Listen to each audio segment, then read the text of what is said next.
able to get it done.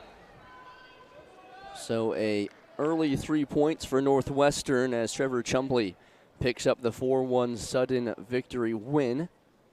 As we get to work here at 165, Mikey Caliendo, a transfer from North Dakota State last year, two-time All-American, and took third place at Big Tens a year ago. And you see Terry Brands, you'll see him in his interviews talking about Caliendo, and does so right there. And he just has such a strong pace. He's such a fun wrestler to watch. What a takedown on the edge of the mat. Ankle pick by Caliendo, has a 3-point takedown to open things up at 165. His pace is relentless. There's not very many guys in college wrestling that can keep up with him. He's going to go start to finish for 7 minutes if you make it there with Mikey Caliendo. And we talked in the pregame about that technical fall against 11th-ranked Andrew Sparks just a couple of days ago. And from start to finish, it was the Michael Caliendo show. Yeah, and that's just kind of the show he puts on. You saw a couple weeks versus Penn State. Mitchell Messenbrink's a different beast, but Mikey Caliendo coming at two. That just shows how good these guys are, because every night that Mikey Caliendo steps on the mat, it's a takedown clinic. Showing right here against Maxx Mayfield, another tough wrestler here in the Big Ten Conference. Trying to pull him back onto the mat, picks up another 3-point takedown. And Mikey Caliendo up by 5, under 2 minutes remaining in the period. As they step out, and they will reset at center mat.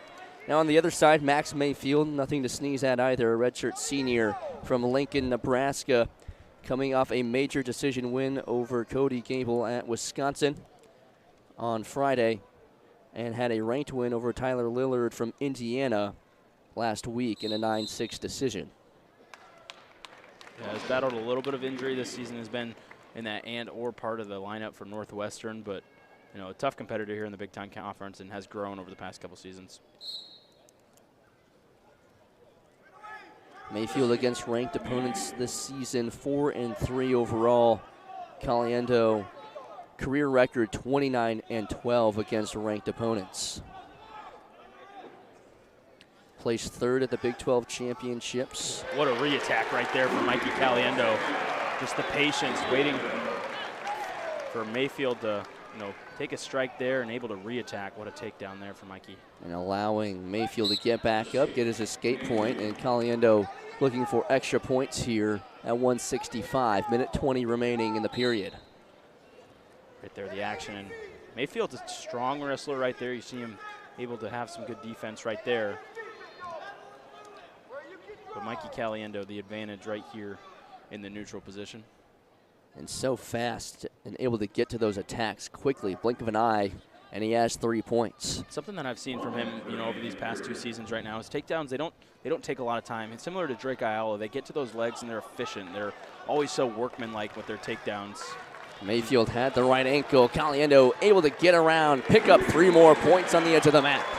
12-3, Mikey Caliendo on top, now trying to go for the roll and get some near fall points. He's never really had to be, that guy on top. He does it so well on his feet that, he can, cut him and go. He already has 4 takedowns here in the first period. 12-3, Caliendo leading with 38.1 remaining, and probably expect the same here just to let him up to his feet. And he does. Going straight back to work. Mikey trying to dive for that right ankle again. Pushing him towards the edge of the mat again, just overpowering Mayfield. Picks up the left leg, goes out of bounds. Hawkeye fans calling for a stall, and they will award it as Maxx Mayfield gets called. Yeah, just trying to flee the mat a little bit there, try to get out of that takedown. Gonna get the stall warning. Caliendo has the right leg, has the left leg, and another 3-point takedown. 5 takedowns in the opening period for Mikey Caliendo.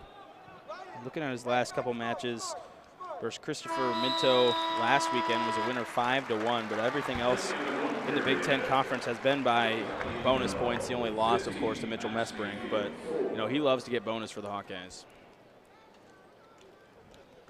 Caliendo will go down to open up the second period. Gets out of it quickly. 16-4, Caliendo leading.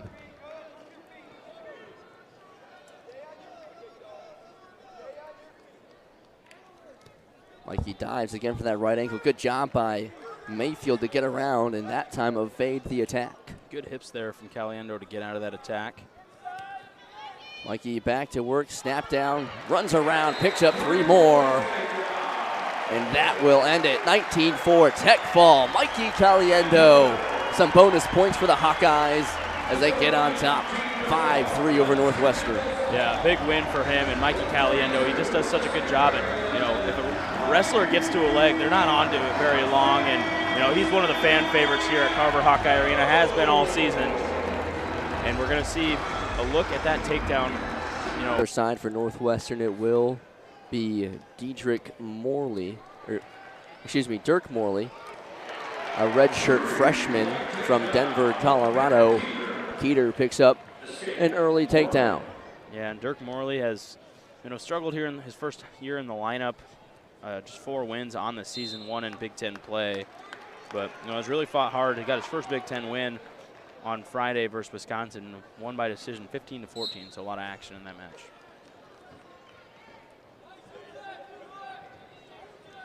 Morley on that underhook on Kueter.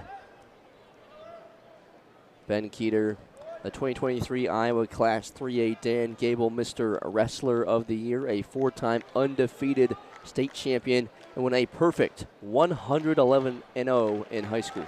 Yeah, he was a lot of fun to watch, watching him start at 160 pounds and get all the way up to the heavyweights. And just even as a freshman at a young age, you knew he was going to be special. Watching him on the gridiron as well. He gets that double leg takedown. And, Ben Kueter, it's so hard to be a one-sport athlete in college, trying doing 2. And took the time off from football this season, expects to be back in March. And I know Hawkeye fans and defensive coordinator Phil Parker are happy to hear that. We'll be back in the pads playing linebacker for the black and gold. Like you said, took that year off this season to focus on wrestling, get back to where he was before as a dominant wrestler. Was a little frustrated after last year trying to do both, and you could see in his early matches he just didn't have the legs underneath him from focusing on football, then also going to the difference in sports and the different workouts that they do for wrestling. In on a leg right now, but going back to that point, wrestling's a sport where weight is something that's so important. But for both football and wrestling, it's the main goal for Ben Kueter is to gain weight. Being bigger is going to be better for him. But just working out that much, you're burning so much. So it's such a tall task, and I really adore how much time he has to put in. And he loves being a Hawkeye, a local kid, puts so much time into being here. 2 takedowns in less than 15 seconds as he cuts Morley loose again. Right back on the leg of Morley, trying to spin around. As Morley has the left leg of Kueter. Ben just needs to cut that leg loose, get on top, and he will have 3 more points. Yeah, good grip on the leg right there from Morley as Kueter's trying to break that grip, but we're going to get a stalemate. Kueter, a freestyle junior world champion at 97 kilograms, and a freestyle U20 Pan American champion at that weight class as well. Despite just being a redshirt freshman, plenty of awards in high-level wrestling on his resume.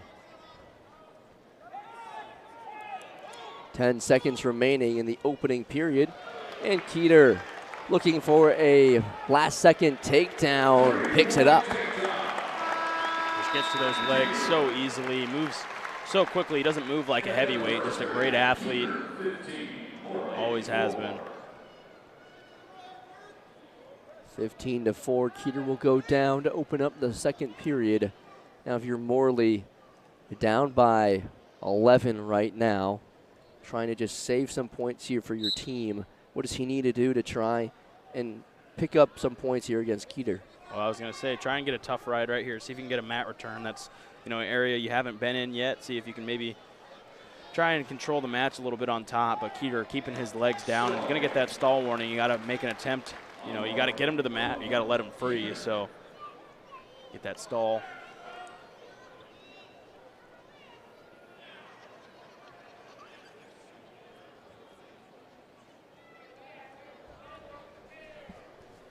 Kueter in on the shot. on the right leg of Morley. Gets around, still has that ankle wrapped up. Morley trying to stay out of the takedown. Now Kueter lifts him up, sweeps single, finishes on top.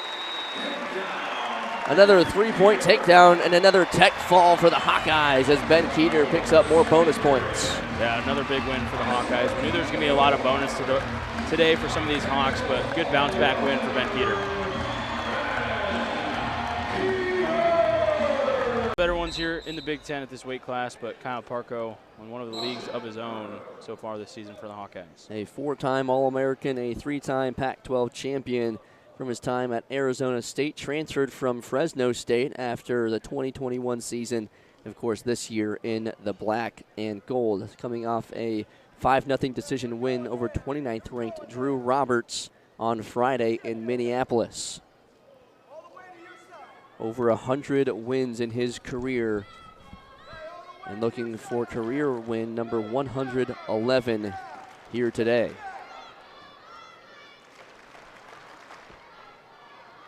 Good control right here from Parco, trying to free up himself. Cartella doing a good job at 2-on-1. Cartella, a redshirt freshman from Hudson, Ohio, coming off a 17-0 tech fall win on Friday against Elliott Bibba of Wisconsin. 15-6 this season and 3-3 against ranked opponents. Trying to get a go behind here from Parco, but he's not able to separate himself from Cartella to get any sort of space as we get our stalemate.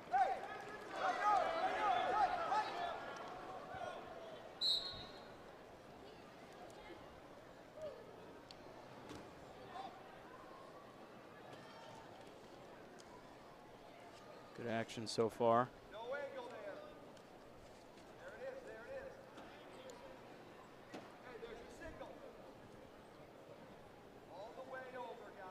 And Kyle Parco's just, like you said, in a league of his own. A top 3 wrestler at this weight class. Expected to make a run at the NCAA tournament here in a few weeks. And a huge pickup for this Hawkeye program with a plethora of transfers, including Kyle Parco and Stephen Buchanan. And Ja'Cory Teamer last year picked up Michael Caliendo and Jared Franick. Iowa, of course, is a place to be for wrestling in the Big Ten as Parco picks up 3 more points. It's also just that competitive spirit when you're one of the top 3 teams in the country going up against Penn State, Oklahoma State, and constantly in contention for a national title and fighting some of those teams that have been really powerhouses in college wrestling the last few years. Yeah, you're going to wrestle a lot of tough matches, you know, especially here in the Big Ten.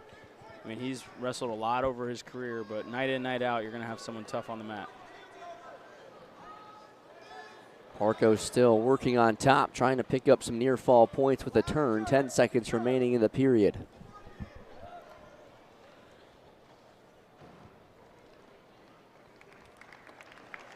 Parco with a 3-0 lead after 1. Cartella will start on top here. If you are on the Northwestern corner, what are you telling Cartella to get on the board here?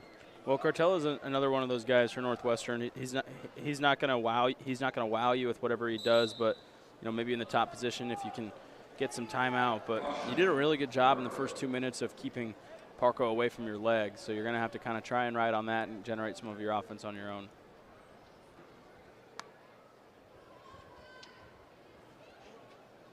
Talking things over with Parco after went early on the whistle, and now they go.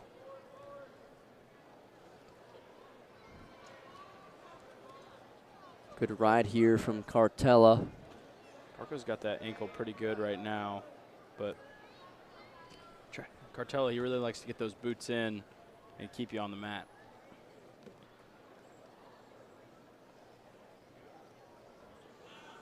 Parco back to his feet, trying to break loose of that grasp of Cartella. Still driving forward towards the edge of the mat. See double legs in right now. See referee saying thank you. They're not going to let that happen. Go to his feet. They're going to blow the whistle every time. But good job here from Parco. Gets around, trying to pick up some reversal points. Trying to break that grip and get that escape. We'll get a stalling call. Too much. When you're on that leg, you got to let them free at a certain point. Get the first stall call of the match.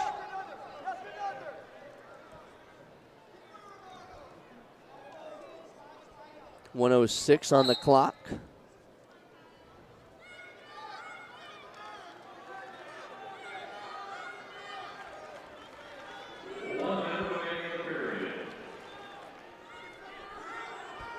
Cartella still riding Parco on top.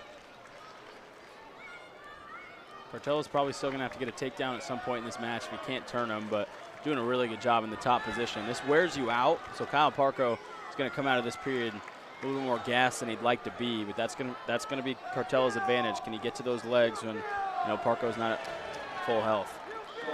Stall warning on Parco. He continues to try and find a way out of this position. Under 30 seconds remaining in the second period that Cartella has been on top of for the majority of it. Yeah, doing a really good job here. He's about to push riding time over a minute unless Parco can somehow get out of this. It's a long period. Nearly to his feet. 5 seconds remaining. Cartella keeps a hold of him. Parco trying to flip around at the buzzer, but can't quite get around in time for the reversal. That's a risky position to go for Sam Cartella. He knew the internal clock in his head, knew it was running out, but that could have been a couple more seconds there, reversal, and maybe some near fall for Parco. 3-0 Parco on top.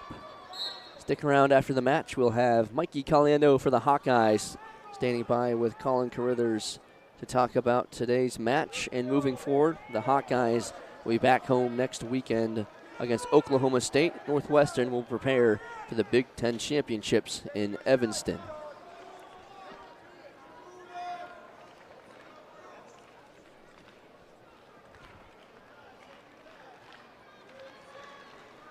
Minute and a half remaining in the match. Parco trying to hold on to this 3-point lead after that takedown early in the first period on top. Cartella's going to have to get creative in the way he scores. Parco's such a tough guy to score on. You see him, what he has on that left tricep, that's a tough grip.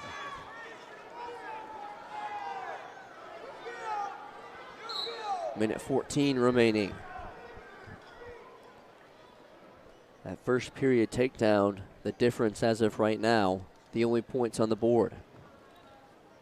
Parco trying to get around, has the right leg, chasing Cartella, gets on top, and another 3-point takedown for Kyle Parco. That was a good transition there. Was going to try to go behind, but Cartella kind of got put on his back ankles, and you just got to drive through right there. Gets the takedown. 45 seconds remaining. Parco not going to cut him loose, going to try to ride this thing out.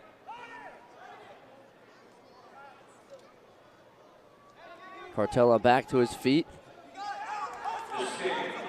Escape for Cartella. And the Brands brothers, they wanted him to go right there. You got that leg so close to you. They wanted him to try and take advantage right there. Stalemate called. 21 seconds remaining. Parco holding on to a 5-point lead. Cartella goes low. Parco spins around and picks up 3 more. Cuts him loose. 10 seconds remaining. Right back to work.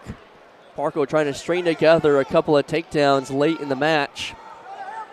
One more shot at it. Has the single leg, but that's how this match will end. Parco picks up a 9-2 decision victory to close out the duel between the Hawks and the Wildcats. Good dominant win.